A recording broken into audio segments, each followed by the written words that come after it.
Hi friends, ಎಲ್ಲರೂ ಹೇಗಿದ್ದೀರಾ? I hope ಎಲ್ಲರೂ ಚೆನ್ನಾಗಿದ್ದೀರಾ ಅಂತ ಭಾವಿಸ್ತಾ ಇವತ್ತಿನ ವಿಡಿಯೋನ ಸ್ಟಾರ್ಟ್ ಮಾಡ್ತಾ ಇದ್ದೀನಿ. ಇವತ್ತೊಂದು ಸೂಪರ್ ಡೂಪರ್ ಆಗಿರುವಂತಹ ರೆಸಿಪಿನ ನಿಮ್ಮ ಮುಂದೆ ತೋರಿಸ್ತಾ ಇದ್ದೀನಿ.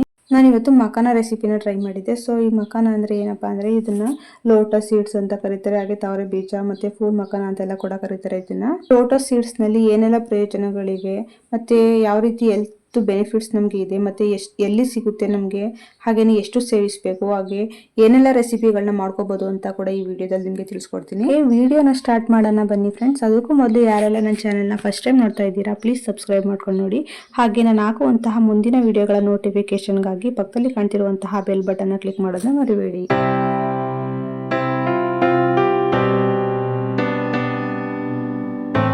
ಮಖಾನ ಅಥವಾ ತಾವರೆ ಬೀಜದಲ್ಲಿ ಪ್ರೋಟೀನ್ ಮತ್ತು ನಾರಿನಾಂಶ ಅಂದರೆ ಫೈಬರ್ ತುಂಬಾನೇ ಜಾಸ್ತಿ ಇರುತ್ತೆ. ಅಷ್ಟೇ ಅಲ್ಲದೆ ಇದರಲ್ಲಿ ಕ್ಯಾಲ್ಸಿಯಂ, ಮೆಗ್ನೀಷಿಯಂ, ಐರನ್ ಮತ್ತು ಫಾಸ್ಫರಸ್ ಕೂಡ ಹೇರಳವಾಗಿರುತ್ತೆ.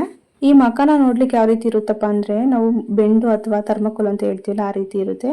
ಇದನ್ನು ರೋಸ್ಟ್ ಮಾಡ್ದೇ ತಿನ್ನಬಾರ್ದು. ರೋಸ್ಟ್ ಮಾಡಿದ್ರೆ ತಿನ್ನಕ್ಕಂತೂ ಸೂಪರ್ ಆಗಿರುತ್ತೆ. ಯಾವ ರೀತಿ ಅಂದರೆ ನಾವು ಕಡಲೆಪುರಿ ಎಲ್ಲ ತಿಂತೀವಲ್ಲ, ಸೊ ಆ ರೀತಿ ಇರುತ್ತೆ.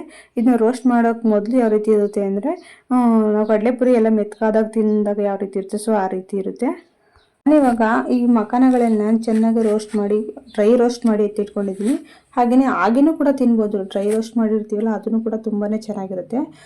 ಅದು ನಮ್ಗೆ ಇಷ್ಟ ಆಗಲ್ಲ ಅಂದರೆ, ಟೇಸ್ಟ್ ವೈಸ್ ಇಷ್ಟ ಆಗಲ್ಲ ಅಂದರೆ ಇನ್ನೊಂದು ಥರ ಮಾಡ್ಬೋದು. ಏನಪ್ಪ ಅಂದರೆ ಇದರಲ್ಲಿ ಎಷ್ಟೊಂದು ರೆಸಿಪಿಗಳನ್ನ ಮಾಡ್ಕೋಬೋದು ಫ್ರೆಂಡ್ಸ್. ತುಂಬ ಅಂದರೆ ತುಂಬಾ ರೆಸಿಪಿಗಳಿದ್ದಾವೆ ಇದರಲ್ಲಿ ಮಾಡುವಂತಹ ರೆಸಿಪಿಗಳು.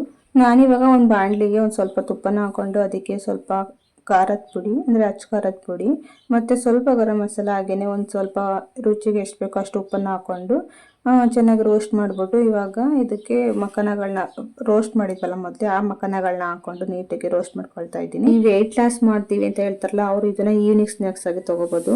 ಯಾಕಂದರೆ ಇದರಲ್ಲಿ ಪ್ರೋಟೀನ್ ಅಧಿಕವಾಗಿರೋದ್ರಿಂದ ನಮ್ಮ ದೇಹದಲ್ಲಿರುವಂತಹ ಹಸಿವನ್ನ ಕಡಿಮೆ ಮಾಡುತ್ತೆ ಮತ್ತು ಅನಗತ್ಯವಾಗಿ ತೂಕ ಹೆಚ್ಚಾಗೋದನ್ನು ಕೂಡ ಕಡಿಮೆ ಮಾಡುತ್ತೆ.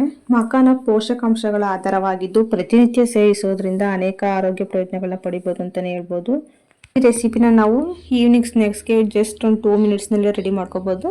ಓಕೆ, ನೆಕ್ಸ್ಟ್ ಇನ್ನೊಂದು ರೆಸಿಪಿನ ಕೂಡ ಮಾಡ್ಕೊಳ್ತಾ ಇದ್ದೀನಿ. ಇದು ಯಾವ ರೀತಿ ಮಾಡೋದು ಅಂತ ಕೂಡ ತಿಳಿಸ್ಕೊಡ್ತೀನಿ ಬನ್ನಿ. ಇವಾಗ ಇನ್ನೊಂದು ಸ್ವಲ್ಪ ಮಖಾನಗಳನ್ನ ಚೆನ್ನಾಗಿ ರೋಸ್ಟ್ ಮಾಡ್ಕೊಂಡಿದ್ದೀನಿ. ಈ ರೋಸ್ಟ್ ಆಗಿರುವಂಥ ಮಖಾನ ಜಸ್ಟ್ ಹಿಂಗೆ ಕೈಯಲ್ಲಿ ಪ್ರೆಸ್ ಮಾಡಿದ್ರೆ ಸಾಕು, ಅದು ನೀಟಾಗಿ ಪೌಡ್ರ್ ಥರ ಆಗುತ್ತೆ. ಆವಾಗ ಚೆನ್ನಾಗಿ ರೋಸ್ಟ್ ಆಗಿದೆ ಅಂತೇಳಿ.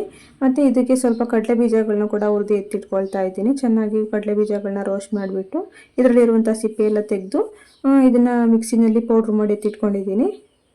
ಇದಕ್ಕೆ ನಾನಿವಾಗ ಒಂದು ಬಾಣಲಿನ ಇಟ್ಕೊಂಡು ಅದಕ್ಕೆ ಸ್ವಲ್ಪ ಒಂದು ಅಚ್ಚಿನಷ್ಟು ಬೆಲ್ಲವನ್ನು ಹಾಕ್ಕೊಂಡಿದ್ದೀನಿ. ಇವಾಗ ಈ ಬೆಲ್ಲ ಕರಗಲಿಕ್ಕೆ ಎಷ್ಟು ಬೇಕು ಒಂದು ಸ್ವಲ್ಪ ನೀರನ್ನ ಹಾಕ್ಕೊಂಡು ಇದು ಕರಗಲಿಕ್ಕೆ ಬಿಡ್ತೀನಿ. ಯಾಕಂದರೆ ಇದು ಪಾಕ ಬರಬೇಕು. ಪಾಕ ಬರೋವರೆಗೂ ಕೂಡ ನೀಟಾಗಿ ಕುದಿಸ್ಕೋಬೇಕಾಗುತ್ತೆ ಈ ಬೆಲ್ಲವನ್ನು ಕೂಡ. ಈ ಮಖಾನವನ್ನು ಸೇವಿಸೋದ್ರಿಂದ ನಮಗೆ ತುಂಬಾ ಹೆಲ್ತ್ ಬೆನಿಫಿಟ್ಸ್ಗಳಿದ್ದಾವೆ. ಅದರಲ್ಲೂ ಈಗ ಕೂತಿದ್ದು ನಿಂತ್ಕೊಂಡಾಗ ನಮಗೆ ಕಾಲುಗಳಲ್ಲಿ ಮಂಡಿಗಳಲ್ಲಿ ಸ್ವಲ್ಪ ಕಟ್ ಅಂತ ಸೌಂಡ್ ಎಲ್ಲ ಬರ್ತಾ ಇರ್ತಾವಲ್ವ, ಅಂಥವ್ರು ಕೂಡ ಇದನ್ನು ಸೇವಿಸಿದ್ರೆ ತುಂಬಾ ಒಳ್ಳೆಯದು. ಯಾಕಂದರೆ ಇದರಲ್ಲಿ ಕ್ಯಾಲ್ಸಿಯಂ ಅಧಿಕವಾಗಿದ್ದು ಮೂಳೆಗಳ ಆರೋಗ್ಯಕ್ಕೆ ಮತ್ತು ಹಲ್ಲಿನ ಆರೋಗ್ಯಕ್ಕೆ, ಹಾಗೆ ಜಾಯಿಂಟ್ ಅಥವಾ ಕೀಲುಗಳ ಆರೋಗ್ಯಕ್ಕೆ ತುಂಬಾ ಒಳ್ಳೆಯದು ಅಂತಲೇ ಹೇಳ್ಬೋದು. ಇದನ್ನೆಲ್ಲವನ್ನು ಕೂಡ ಇದು ಸರಿ ಮಾಡಲಿಕ್ಕೆ ಹೆಲ್ಪ್ ಮಾಡುತ್ತೆ. ಇನ್ನು ತಾವರೆ ಬೀಜದಲ್ಲಿ ಲೋ ಗ್ಲೈಸೆಮಿಕ್ ಇಂಡೆಕ್ಸ್ ಇರೋದ್ರಿಂದ ಸಕ್ಕರೆ ಕಾಯಿಲೆಗೂ ತುಂಬಾನೇ ಒಳ್ಳೆಯದು ಅಂತಲೇ ಹೇಳ್ಬೋದು. ಸಡನ್ ಆಗಿ ಶುಗರ್ ಲೆವೆಲ್ ಜಾಸ್ತಿ ಆಗೋದನ್ನು ಕೂಡ ಇದು ಕಡಿಮೆ ಮಾಡುತ್ತೆ.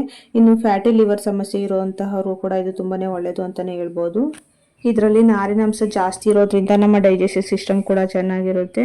ಇನ್ನು ಮತ್ತೆ ಇದು ಚರ್ಮದ ಆರೋಗ್ಯವನ್ನು ಕೂಡ ಚೆನ್ನಾಗಿ ಕಾಪಾಡುತ್ತೆ ಅಂತಲೇ ಹೇಳ್ಬೋದು. ಹಾಗೆಯೇ ಇದು ಹಾರ್ಮೋನಲ್ ಬ್ಯಾಲೆನ್ಸ್ಗೂ ಕೂಡ ಹೆಲ್ಪ್ ಆಗುತ್ತೆ. ನೋಡಿ ಇವಾಗ ಇದು ಪಾಕ ಬರ್ತಾ ಇದೆ. ಇವಾಗ ನೀಟಾಗಿ ಕುದ್ದಿದೆ ಅಲ್ವಾ. ಇವಾಗ ಜಸ್ಟ್ ಹಿಂಗೆ ಒಂದು ಪ್ಲೇಟ್ಗೆ ಒಂದು ಸ್ವಲ್ಪ ನೀರನ್ನ ಹಾಕ್ಕೊಂಡು ಈ ರೀತಿ ಸ್ವಲ್ಪ ಬೆಲ್ಲದ ಪಾಕವನ್ನು ಹಾಕೊಂಡ್ರೆ ಈ ರೀತಿ ಅದು ನೀಟಾಗಿ ಸ್ವಲ್ಪ ಪಾಕದ ಥರ ಸ್ವಲ್ಪ ಗಟ್ಟಿ ಥರ ಇದ್ದರೆ ಅದು ಪಾಕ ಬಂದಿದೆ ಅಂತ ಹೇಳಿ. ನೋಡಿ ಇವಾಗ ನೋಡ್ತಾ ಇರ್ಬೋದು ನೀವು, ಅದು ಸ್ವಲ್ಪ ಬಿಸಿ ಇರುವಾಗ ಸ್ವಲ್ಪ ತೆಳ್ಳ ಅನಿಸುತ್ತೆ. ಸ್ವಲ್ಪ ತಣ್ಣಗಾಗಿದ ತಕ್ಷಣ ಅದು ಗಟ್ಟಿ ಕೂಡ ಆಗ್ಬಿಡ್ತು. ಚೆನ್ನಾಗಿ ಪಾಕ ಬಂದಿದೆ. ಈ ರೀತಿ ಪಾಕ ಬಂದರೆ ಸಾಕಾಗುತ್ತೆ. ಈಗ ನೀಟಾಗಿ ಪಾಕ ಬಂದಿದೆ. ಇದಕ್ಕೆ ಇವಾಗ ನಾನು ನೀಟಾಗಿ ರೋಸ್ಟ್ ಮಾಡಿ ತಿಟ್ಕೊಂಡಿರುವಂತಹ ಮಖಾನಗಳೆಲ್ಲವನ್ನು ಕೂಡ ಸೇರಿಸ್ಕೊಳ್ತಾ ಇದ್ದೀನಿ. ಹಾಗೆಯೇ ಇದನ್ನು ನೀಟಾಗಿ ಮಿಕ್ಸ್ ಮಾಡ್ಕೊಳ್ತಾ ನಾನು ಮೊದಲೇ ಕಡಲೆ ಬೀಜಗಳನ್ನ ಪೌಡ್ರ್ ಮಾಡಿ ತಿಟ್ಕೊಂಡಿದ್ದೆ, ಅದನ್ನು ಕೂಡ ಈಗ ಅದಕ್ಕೆ ಸ್ವಲ್ಪನೇ ಹಾಕ್ಕೊಂಡು ಮಿಕ್ಸ್ ಮಾಡ್ಕೊಳ್ತಾ ಇದ್ದೀನಿ. ಹಾಗೆಯೇ ಇದಕ್ಕೆ ಕಡಲೆ ಬೀಜ ಇಲ್ಲ ಅಂದರೆ ಬಿಳಿ ಎಳ್ಳು ಬರುತ್ತಲ್ಲ ಅದನ್ನು ಕೂಡ ಸೇರಿಸ್ಕೋಬೋದು. ಅಥವಾ ಡ್ರೈ ಫ್ರೂಟ್ಸ್ಗಳಿರ್ತಾವಲ್ಲ ಅದನ್ನು ಕೂಡ ನಾವು ನೀಟಾಗಿ ಪೌಡ್ರ್ ಮಾಡಿ ನಮಗೆ ಯಾವುದೆಲ್ಲ ಡ್ರೈ ಫ್ರೂಟ್ಸ್ಗಳು ಇಷ್ಟ ಆಗುತ್ತೆ ಅದನ್ನೆಲ್ಲವನ್ನು ಕೂಡ ಸೇರಿಸ್ಕೊಳ್ತಾ ಹೋಗ್ಬೋದು.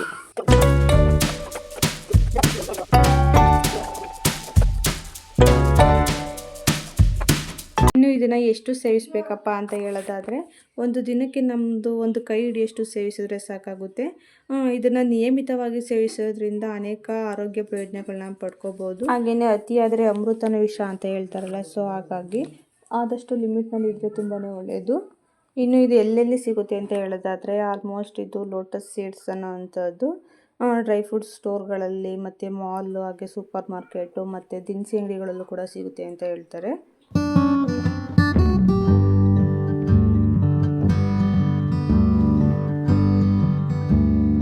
ನೋಡ್ತಾ ಇರ್ಬೋದು ಇವಾಗ ನೀವು, ಇದು ಎಷ್ಟು ನೀಟಾಗಿ ರೆಡಿಯಾಗಿದೆ ಅಂತ ಹೇಳಿ. ಬೆಲ್ಲ ಪಾಕ ಎಲ್ಲ ನೀಟಾಗಿ ಈ ಮಖಾನಗಳಿಗೆ ಕೋಟ್ ಆಗಿದೆ, ಎಲ್ಲ ನೀಟಾಗಿ. ಇದನ್ನು ಆದಷ್ಟು ಲೋ ಫ್ಲೇಮ್ನಲ್ಲಿ ಇಟ್ಕೊಂಡು ಮಾಡ್ಕೋಬೇಕಾಗುತ್ತೆ ಈ ಮಿಕ್ಸಿಂಗ್ ಮಾಡುವಾಗ. ಇಲ್ಲ ಅಂದರೆ ತಳೆ ಎಲ್ಲ ಸೀದೋಗುತ್ತೆ, ಅಂದರೆ ಬೆಲ್ಲ ಎಲ್ಲ ಸ್ವಲ್ಪ ಬೇಗ ಸೀದೋಗುವಂತಹ ಚಾನ್ಸಸ್ ಇರುತ್ತೆ. ಇನ್ನು ಇದು ಟೇಸ್ಟ್ ವೈಸ್ ಯಾವ ರೀತಿ ಇದೆ ಅಂತ ಹೇಳೋದಾದರೆ, ನಾವು ಚಿಕ್ಕವರಿದ್ದಾಗೆಲ್ಲ ಈ ಪುರಿ ಉಂಡೆ ಅಂತ ಹೇಳಿ ತೊಗೊಂಡು ತಿಂತಾ ಇದ್ವಿ ಅಲ್ವಾ, 1 ರೂಪಾಯಿಗೆ 1 2 ಕೊಡ್ತಿದ್ರು ಅವಾಗ. ಸೇಮ್ ಅದೇ ಟೇಸ್ಟ್ ಬರುತ್ತೆ ಫ್ರೆಂಡ್ಸ್. ಇದು ತಿಂದ್ರಂತೂ ಸೂಪರ್ ಆಗಿದೆ ಅಂತ ಅನಿಸುತ್ತೆ. ನನಗಂತೂ ಇದನ್ನು ತಿಂದಿದ ತಕ್ಷಣ ಆ ಪುರಿ ಉಂಡೆನೇ ನೆನಪಾಗ್ಬಿಡ್ತು. ಸೊ ಹಾಗಾಗಿ ತುಂಬಾ ಚೆನ್ನಾಗಿದೆ. ಹಾಗೆಯೇ ಇದನ್ನು ಯಾರೆಲ್ಲ ಸೇವಿಸ್ಬೋದು ಅಂತ ಹೇಳೋದಾದರೆ, ಅಬೌವ್ 6 ಮಂತ್ಸ್ ಬೇಬೀಸಿಂದ ಹಿಡಿದು ಪ್ರತಿಯೊಬ್ಬರು ಕೂಡ ಇದನ್ನು ಸೇವಿಸಿದ್ರೆ ತುಂಬಾ ಒಳ್ಳೆಯದು ಅಂತಲೇ ಹೇಳ್ಬೋದು. ಇನ್ನು ನೈಟ್ ಟೈಮ್ ನಿದ್ದೆ ಬರಲ್ಲ ಅಂತ ಹೇಳ್ತಾರಲ್ಲ, ಅಂಥವ್ರು ಕೂಡ 1 ಗ್ಲಾಸ್ ಹಾಲಿಗೆ 1 ಸ್ಪೂನ್ ಈ ಪೌಡರ್ನ ಹಾಕೊಂಡು ಕುಡಿಯೋದ್ರಿಂದ ಕೂಡ ಚೆನ್ನಾಗಿ ನಿದ್ದೆ ಬರುತ್ತೆ ಅಂತಲೇ ಹೇಳ್ಬೋದು. ಮಕ್ಳುಗಳು ತಿಂಡಿ ಬೇಕು ಅಂತ ಹಠ ಮಾಡ್ತಾ ಇರುವಾಗ ನಾವು ಇದನ್ನು ಅವ್ರಿಗೆ ಸ್ವೀಟ್ ಇಷ್ಟ ಆದರೆ ಸ್ವೀಟ್ ರೀತಿ ಮಾಡ್ಕೊಡ್ಬೋದು, ಅಥವಾ ಖಾರ ಇಷ್ಟ ಆದರೆ ಖಾರ ರೀತಿಯಲ್ಲಿ ಮಾಡಿಕೊಟ್ರೆ ಮಕ್ಕಳು ತುಂಬಾ ಇಷ್ಟಪಟ್ಟು ತಿಂತಾರೆ ಅಂತಲೇ ಹೇಳ್ಬೋದು. ಇಷ್ಟೆಲ್ಲ ಹೆಲ್ತ್ ಬೆನಿಫಿಟ್ಸ್ ಇರುವಂತಹ ಈ ಮಖಾನ ರೆಸಿಪಿಗಳನ್ನ ನೀವು ಕೂಡ ಒಮ್ಮೆ ಟ್ರೈ ಮಾಡಿ. ಹಾಗೆ ಈ ವಿಡಿಯೋ ಇಷ್ಟ ಆದರೆ ಪ್ಲೀಸ್ ಒಂದು ಲೈಕ್ ಮಾಡಿ, ಶೇರ್ ಮಾಡಿ, ಹಾಗೆ ಕಮೆಂಟ್ ಮಾಡೋದನ್ನ ಮರಿಬೇಡಿ. Thank you for watching. See you in the next video.